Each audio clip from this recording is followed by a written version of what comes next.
2018 was a huge year for Spider-Man. His hotly anticipated new video game was finally released, he was a headlining act in the MCU's version of Infinity War, Venom finally got his own solo movie, and the animated version of Spider-Verse saw release and shot up most people's rankings of Spidey cinema. Capitalising on this, Marvel decided a sequel to the Spider-Verse comic event was in order, and this worked out better than the last time they gave an event a sequel to tie into a movie release. Spider-Geddon gets off to a great start with issue 0. This one brings the Insomniac game Spidey into the fold, allowing this popular new incarnation to stand alongside his predecessors. And he's introduced to the multiverse by superior Spider-Man Otto Octavius, allowing Peter to get a sense of closure after things with his Otto went sour, and letting this Otto see a world where things went far worse for him. And Peter leaving his Miles to take over while he's gone helps to further set up Miles' own game a couple years later. This is peak crossover stuff. And this setup with these two also serves to set the stage for the Inheritors' return thanks to Otto's arrogance. And having Otto cause their return is also fitting, seeing how he was the surprise final boss of Spider-Verse. But having Doc Ock play a key role again, even reverting to the long-abandoned superior Spider-Man persona, just feels unnecessary. He's not even in Peter's body this time, so he's not a totem anymore. He has no inherent stake in this conflict, but I guess the creative team felt leaving him out of this sequel to the Peter and Otto conflict wouldn't feel right when Peter was having a reduced role this time around.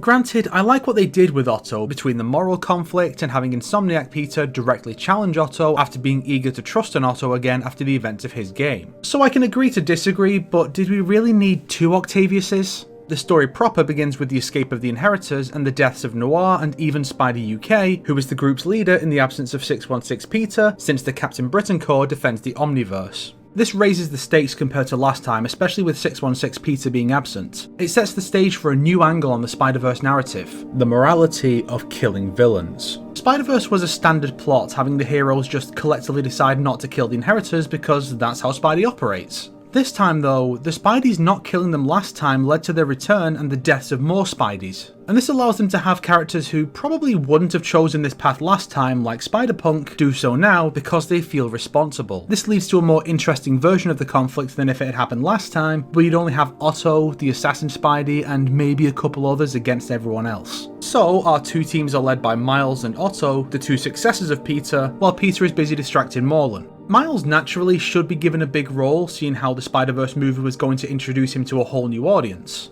And this is also the culmination of a trilogy of Civil War type events that feature Miles prominently, concluding an arc that runs through all three. In Civil War 2, he fought against Captain Marvel's side after Hawkeye killed Bruce Banner. Miles himself was then prophesied to kill Captain America. Miles rejected this destiny, and the subsequent battle over Miles led to Iron Man being beaten into a coma by Carol. Next came Secret Empire, the storyline that exposed Hydra Cap to the world as a villain and saw Miles go with Black Widow to try and kill Steve. Widow intervened when Miles confronted Cap so that Miles wouldn't have to kill him, and she was killed as a result. He then almost did kill Cap, but Wasp managed to keep him on the heroic path, which allowed Hydra's reign to continue a little longer. By this point, Miles has seen what his refusal to kill Cap has cost, with so many suffering because of it. He could have prevented this if he'd just killed Steve back in the Civil War, but no, Spider-Man does not kill, and Miles will be the one to prove that. Granted, the story itself doesn't go into that idea, but for people keeping up with Miles' adventures at the time, I'm sure this was an idea they'd picked up on. And Miles achieves the unthinkable for a Civil War story. He reaches a compromise instead of blindly following one of the conflicting ideologies until the end.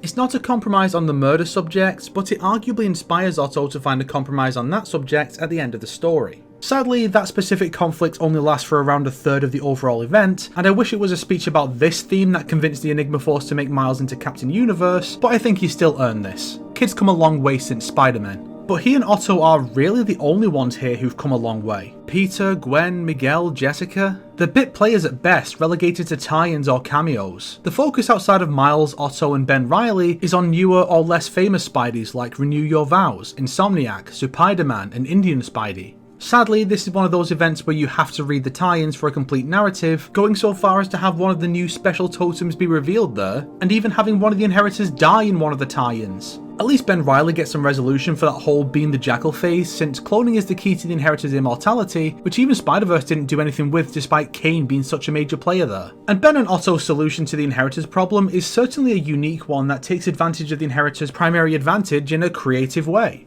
But I feel that the two sides should have remained divided longer, letting this be the unique angle for this story, rather than having them be divided for just a couple of issues and then come back together after one encounter with the Inheritors. Given how many of these stories there were by this point, it's imperative that they each have a unique, standout component. Mostly original Spideys, prior live-action Spideys, Miles' origin, etc. None of these should be just another Spider-Verse story, and sadly, that's what Spider-Geddon ultimately became thanks to the most unique component of it not being the focus, and not having anything else as interesting to stand out as that focus. But for better or worse, the final part of the trilogy would be more unique, but that's a tale for another part of this collaboration.